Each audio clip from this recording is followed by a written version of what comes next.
Welcome, Mizzou fans and hoopheads alike. This is Matt Watkins, and we're previewing each player on Mizzou's roster in the lead up to the 2025-2026 Mizzou Tiger Hoops campaign. In today's episode, we're going to be featuring Javon Porter. Jevon's arrival at Mizzou offers something of a contrast. It seems like yesterday, at least to me, but 8 years ago, two Porters arrived with a whirlwind of expectations for Mizzou basketball. Michael Porter Jr., the #1 recruit in that 2017 class, and Javon Porter, his younger brother, who was a five-star who reclassified in the 2017 class despite being 2018. They both arrived at the first year of Conzo Martin's tenure at Mizzou. And, there's a lot of excitement. Things don't always work out the way that you hope. That's the way you have to look at it. Michael Porter Jr. had a back injury that predated the season, but played 2 minutes and then made some cameos late in the season in a loss to Georgia and St. Louis. And then, the unfortunate loss to Dennis Gates and the Florida State Seminoles. It was a disappointing time. It's still a good season, thanks in large part to his brother Javon, who did indeed have a great freshman season before tearing his ACL not once but twice later, and then maybe in a little bit of trouble now. But all in all, it was still a good year. It just wasn't what I think most fans had hoped. So when you look at the Porter era, to use a term that's popular now, this, I think, is a bit of a contrast. Javon's arrival is different than that. I don't think anyone is expecting Javon to be Michael Porter Jr. or even Javon for that matter. He's spent 3 years of relative obscurity. I'm a hoops nut, so I watch a lot of West Coast Conference basketball, Gonzaga, St. Mary's, all those teams. But, it's West Coast, not a lot of publicity, play late games. He wasn't playing at the top tier schools. Start off at Pepperdine with his godfather, Lorenzo Romar, who then moved over to Loyola Marymount, where Javon Porter played this past year. He just wasn't as highly as touted coming out of high school. And then I think also another thing is there was a homecoming floated last year when I think there was a fair amount of excitement about it, but it ended up not happening. I think Javon Porter did end up getting a DUI at the time. I don't know if that had anything to do with it, but it just seemed like there was a lot of talk about it, and it just kind of filtered out and nothing ended up happening. And then all of a sudden this year, out of nowhere, there was no talk about Javon Porter. And then all of a sudden he commits to Mizzou, and it's kind of like, all right, well, how about that? And I don't know that my feeling is similar to everyone else's, but I just didn't get the impression that it would have been as big as last year, and certainly not in the same ballpark as when either of his older brothers committed here. So, just as context, I think looking at it through that lens, we may be underselling what Javon Porter is going to bring. I don't know that he's going to be better than, say, Javon was, but, as far as impact, Mizzou's team should be pretty good next year, and I think he has the ability, if we're considering a little bit of a underwhelming addition, I think he has the ability to surprise some people, because I may have initially thought that, but I think when I looked through the numbers, I was more impressed than I thought I'd be. So anyway, background information on Javon. He is now a senior. He is considered a forward. I see him more of a center, but we'll talk about more about that later. He is listed at 6'11", 230 pounds. He's, of course, a native of Columbia, Missouri.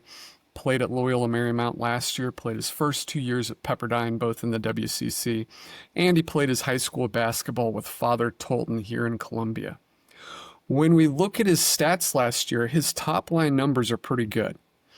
He averaged 12.5 points a game, over 7 rebounds a game, almost 2 assists per game, which is great for a 6'11" guy.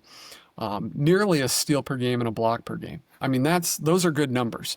However, when we go down into his the guts of those numbers, they look a little bit less impressive. He played 77.3% of minutes, which is pretty high. That was second highest on his Loyola team. He had a 24.77% usage rate, which was basically what Mark Mitchell was at for Mizzou last year, which was first on his Marymount team. He had a 97.9 offensive rating, which was seventh highest. That, in a word, is not great. That's below average in a mid-major conference. His shooting was a big reason for that. He had a 46.3% EFG, which was highest on the team, and that's effective field goal rate percentage when you add in bonus points for the value of the three-point shot. His turnover rate was solid, 14.3%. That was sixth best on the team. You can live with that. That's nothing of concern. He had a pretty decent offensive rebound rate of 7.5%, which was fourth highest on the Loyola team. It's not super impressive, but it's a solid number. And his 18.2% defensive rebound rate was third best. And again, I would qualify that as solid, not elite, but for a team that is always hunting rebounding, he should help. When we look at his Bayesian performance rating, which is Evan Maya's creation, he checked in at 2.02, which was highest on his team. And to put that in context, that's a pretty solid rotation level player at the high major level. His defensive BPR, which really jumped out at me, was 1.68. Josh Gray a year ago was 1.60. So when we talk about defensive impact, he is a very similar defensive player in terms of impact to Josh Gray. And that surprised me because I thought Josh Gray was a good defender. So when you look at it through that lens, perhaps there's something there, especially if you format him properly in the lineup. And that number, that 1.68, that would have been fifth highest on Mizzou's team last year. So he is going to improve the defense, at least on paper. So when we look at the role, like most up transfers, those coming from mid-majors to high majors, he does have a robust possession profile. And what I mean by that is he does a lot of things, and he does them a lot. He was a pretty high usage player. Those are typically the guys you see jumping up to the next level. He absorbed a ton of possessions over the last 3 years. Everywhere he went, he was, if not number one, he was right there in the amount of possessions that were run through him. And that does allow us to parse through, and by us, I mean us and the staff, to look through and look at what he does well. Because when you have a high usage player, you can cut out bad possessions and bring them down into a moderate usage player and be more efficient. And I think they can do that with Javon Porter. But when you look at his, that being said, when you look at his profile, it's kind of a whack-a-mole. One thing he does well the first year, then the next year he's not so good at it. But the thing he did poorly the first year, he did pretty well the second year, and so on and so forth. And that's just what his career has been. There hasn't been a lot of consistency in looking at things like he does this really well and he always does it well. So being able to find what he's most comfortable in and what the team needs will be paramount. But at the end of the day, you've got a 6'11" guy, and he's a pretty big-bodied guy. He's not slender, who can play multiple front court positions. And in a team that has options and lacks answers in the front court, I think that could springboard him up potentially into being a starter, if not even higher in the minutes realm. Can he play the combo forward? Yes, but I think that's going to be more of Mark Mitchell's domain. Can he play the center position? I think that's where he fits best. Can he play the wing? I wouldn't go so far as to say that. Mizzou doesn't really have answers there either. They have options: Jacob Cruz, Jaden Stone, Honor Boateng. I just don't like him as much on the perimeter. Primarily, he can play out there, but I don't think that's where he should spend the bulk of his time. So, when I look at the best bet, perhaps a center. Does he have the ability to play the center? I think when we go through his film, I do. I wasn't sure, even looking at the defensive numbers, but I was sold on that idea. So Matt Harris did a pretty lengthy piece over on Rock M Plus earlier this summer that pitched that idea and said it was a good idea. The numbers and film bear that out. So I think it's going to be something that the staff should explore. Offensively, it doesn't matter as much as what you're designated as. Sean Phillips is a pure rim roller, dunker, cutter, those sorts of things. Trent Burns is a bit of an unknown, as we'll discuss in depth during his preview. And then Jevon presents more of a skilled presence, a little bit better shooter, not as much of a bully around the rim, not as good finishing around the rim, but does have a little bit of passing ability that the others may lack. So he may offer a little bit of a blend, something that some guy who can do a little bit more and offer more looks offensively. Especially if you're adding quality defense, I think that profile may be able to spring him into a pretty big role. So in essence, I see him being a bigger contributor than I thought he would be when he initially signed, and that has nothing to do with anyone else. It was just my perception. So when we look at the exact projections for this year, I have him at 58% of minutes, which would be fifth highest on the team. That's over 20 minutes a game. I see his usage rate dropping a little bit, as most up transfers do. I see him settling in more at the 20% range, which is still healthy, but not a guy like Mark Mitchell or not a guy like Sebastian Mack, who's going to be taking more of those possessions. That would land him seventh most on the roster. But when you look at his points, I could see him averaging 8 to 10 points a game, and that wouldn't surprise me. It depends, again, on if you can rein in some of those bad looks offensively and maintain a healthy usage. And if he does that, I think he can average 8 to 10 points, which would be fifth highest on the team. And, you add that to some good defense, and I think everyone that's watching this now would take that going into the season. So let's check out Jevon's film. We're going to look at first is his offensive strengths. As we said, it was a bit of a whack-a-mole. He wasn't real good in pick and roll offense a year ago. He does have a decent shot. You saw him in a pick and pop situation there. I think if he works at it and gets into the rhythm with Mizzou's team, I think he could be a pretty adept player in pick and roll situations and have the versatility to really exploit them. You've got downhill drivers on the team. If you have him anchoring a player out there and making the bottom defender respect him, that opens up driving lanes. And if they don't, he has the ability to knock down open shots. His points per possession for his career as a screener and ball screen offense is .890, which is a little bit below average. A lot of that comes from these pick and pops, which you see him on his career averaging 0.918 points per possession. Again, a little bit below average. On his rim rolls, he is offering a healthy 1.4 points per possession, which is something you want to see. Can he be the guy that they can throw some lobs to? Can he work his way in through the defense and convert easy rim attempts?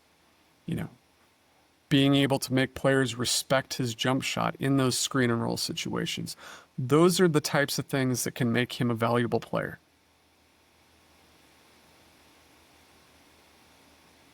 Does a good job reading the defense. Nice slip to the rim.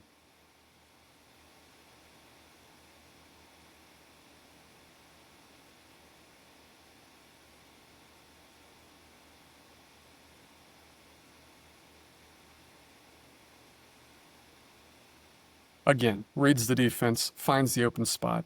Really nice read by him and his teammate there. Instead of a traditional pick and roll, they jumped out of it and found a good way to convert. And something that's interesting about Javon Porter is you have the potential to invert the ball screen. And what that means is use the big man as the ball handler. I think that's not something that you want to do primarily with him, but Javon does have the ability to do it. And that's a tough defensive look for opponents. We're going to see it here. Rejects it, does a good job bullying into position. Nice finish. He offers that versatility that I don't think a lot of the other front court players on Mizzou's team have, outside of Mark Mitchell. And something else that Jevon has done pretty well is be active on the offensive glass. He had a 10.1% offensive putback rate, which is quite good. His efficiency in those situations was also very good. You like to see a guy being able to attack the glass and finish, capitalize on second chance opportunities.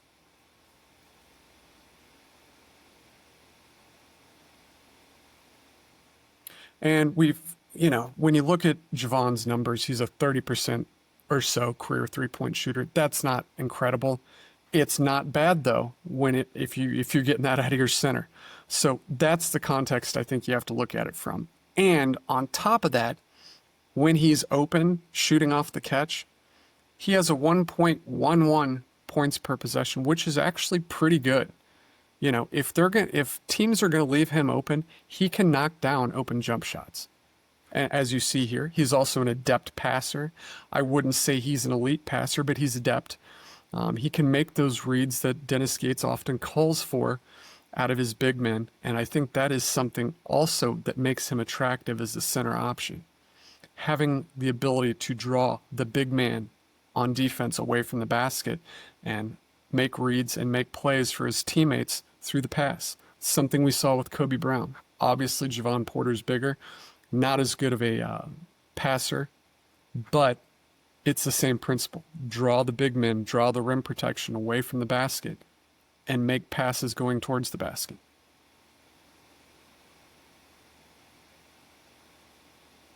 Really good read here. That's what we're talking about. Draw the interior defense away, cut in behind, get good looks.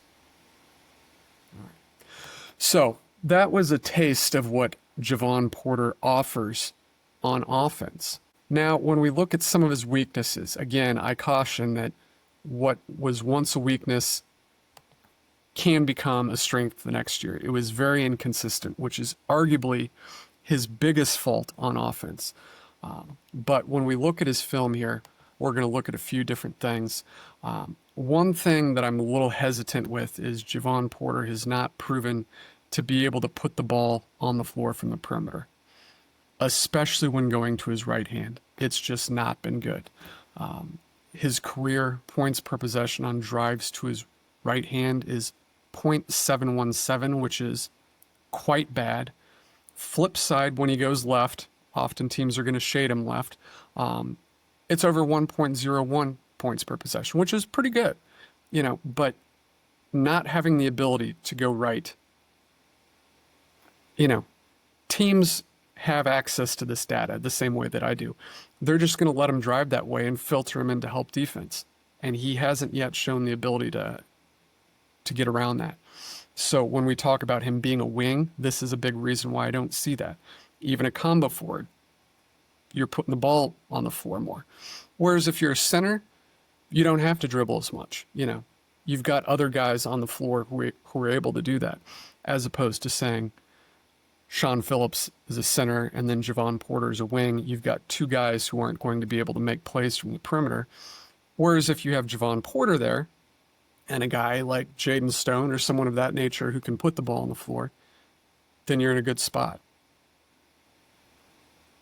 Another thing with Jevon, and this does counter to my emphasis on him being a center, ideally, is he hasn't been overly proficient in post-ups, and that's not a big deal. Mizzou is not a big post-up team. They do it when they have an advantage. They run some specific plays for Mark Mitchell to get post-ups, but they're not a team who usually dumps the ball into the post and lets their big man go to work. Perhaps if they had one, they would do that, but they haven't had one, and they've been just fine offensively without it. So, Javon Porter, I don't see being that guy. That's not going to be a feature of Mizzou's offense, is dumping the ball into Jevon and letting him eat on the block. We can disassociate ourselves of that notion right now.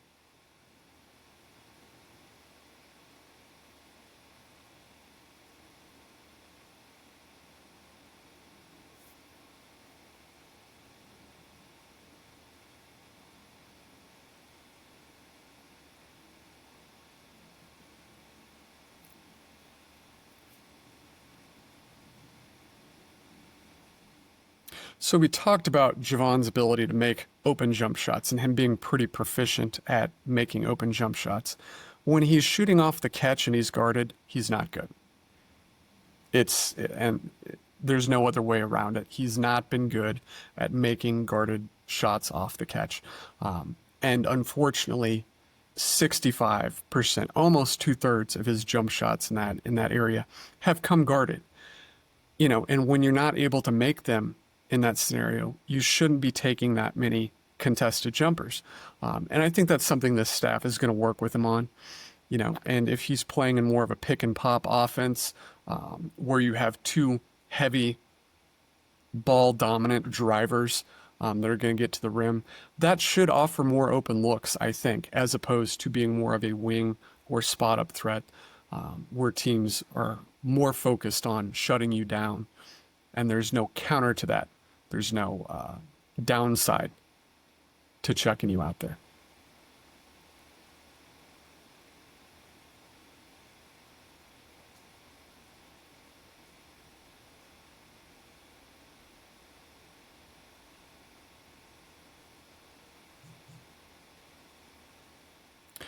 And the last area I want to focus in on a little bit is Jevon can be a little passive when he's at the rim. He becomes a little bit too much of a finesse player when he gets in close.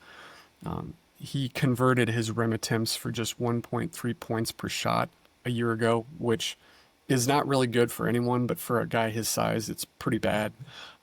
There may be health issues associated with that. He has been battling some injuries over the years. I think he was mostly healthy last year. But, when you see a guy of his size and his athleticism, you want to see a guy who can finish better around the rim. That 1.03 mark would have been one of the worst on Mizzou's team a year ago.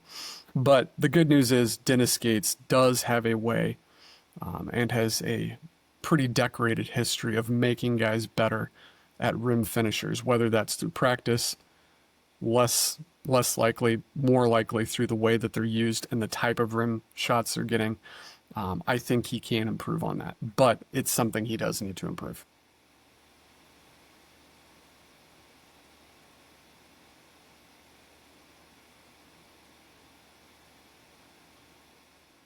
So finally, let's take a look at Javon's defense. And I've touted it early, and now we need to talk about it and show you what I mean. I tried to pull some clips here from some of Loyola's better competition last year. I don't see much virtue in him dominating 6'8" guys from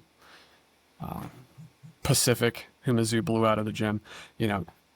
Here's some tape against St. Mary's, who was a tournament team, against Gonzaga, also a very, very good program with good players.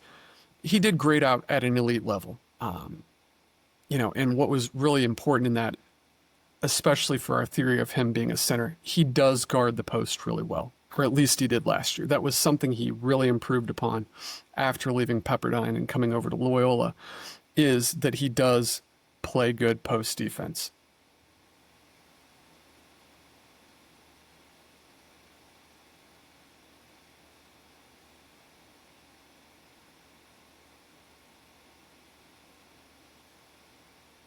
Does a good job at checking the shooter here.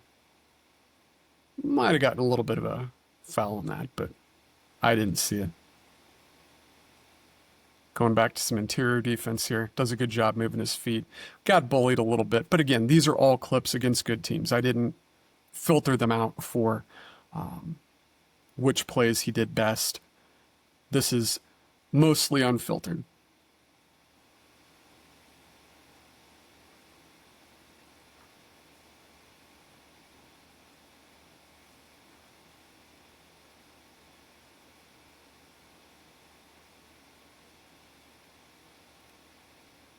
Some more post defense. Does a good job staying down, contesting the shot.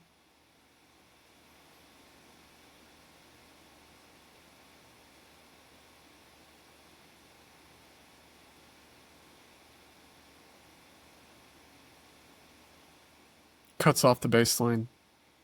Prevents the counter. Plays physical, which you like to see. Doesn't foul. Plays physical, but doesn't foul.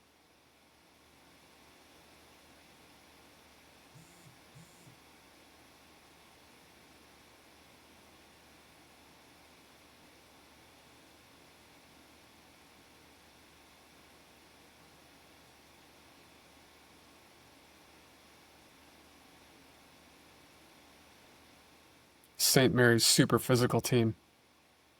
He's battling down there. Does a good job denying and then getting around to back the post. That was impressive work.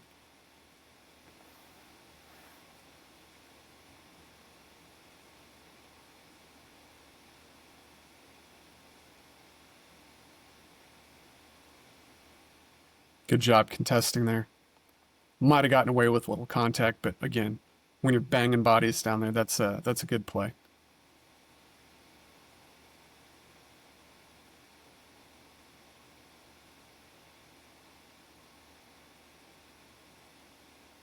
There he is on Graham EK. Very good player. Does a great job walling up.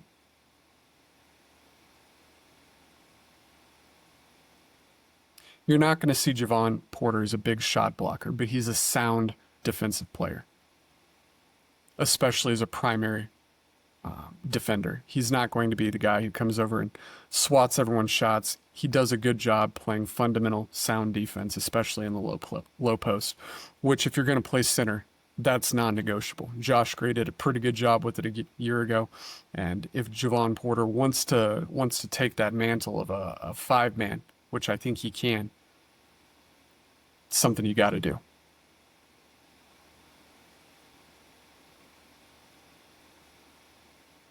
And I want to emphasize that these guys in this film with St. Mary's and Gonzaga, these are really talented, big, physical post players that he's facing, and he did a really good job against him.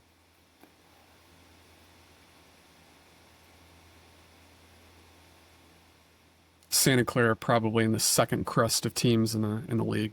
Quality, but not elite.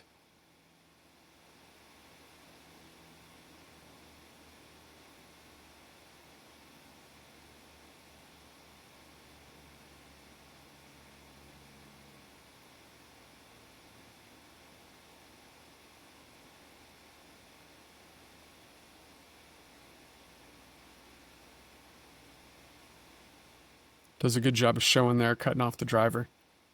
Got a mismatch here. Does a great job keeping in front. He has the ability to play some perimeter defense. I think he's better in the post, but he does have the ability to play on the perimeter.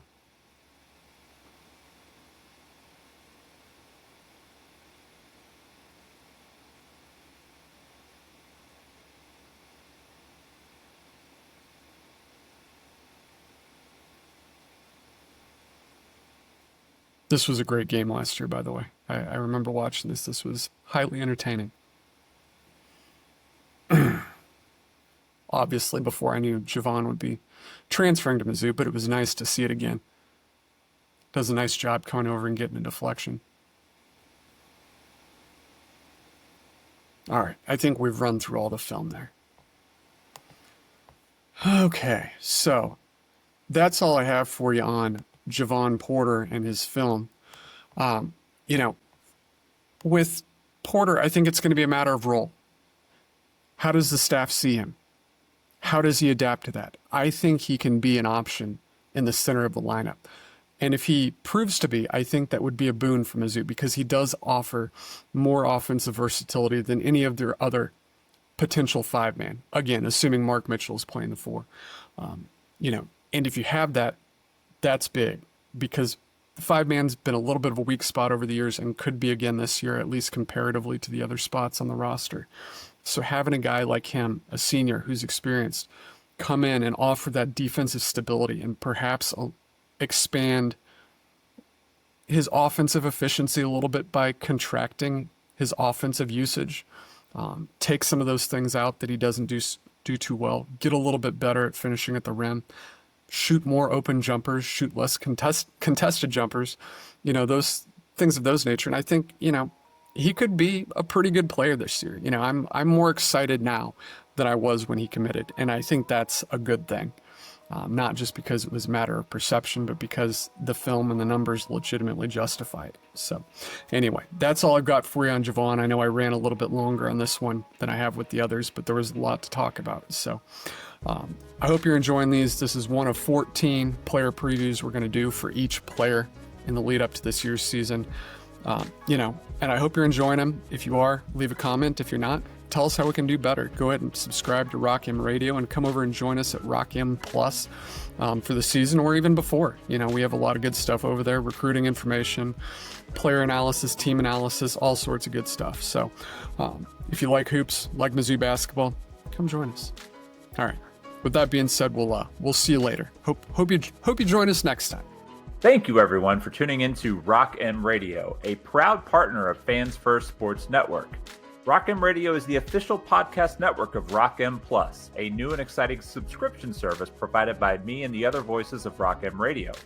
Please take a few moments to head over to rockm.plus and sign up for an account today. The cost is only $5 a month, and the benefits include access to our live podcast, a subscriber-only message board, weekly newsletters, and more. If you enjoyed this episode of Rock M Radio and would like to see more just like it beamed directly into your personal device, make sure to click the subscribe button below and tell your friends. Our podcast feed is available through the Apple Podcast app for iPhone, Google Podcast app for Android, whatever app you listen to your podcast. You can also find Rock M Radio on Spotify. If you're looking for a podcast about your favorite team that is not the Missouri Tigers, Fan First Sports Network is your answer. A full podcast network loaded with the team-specific podcasts covering Major League Baseball, the NFL, NHL, NBA, MLS, and more. And we'll be back with more episodes of Rock M Radio coming to you soon.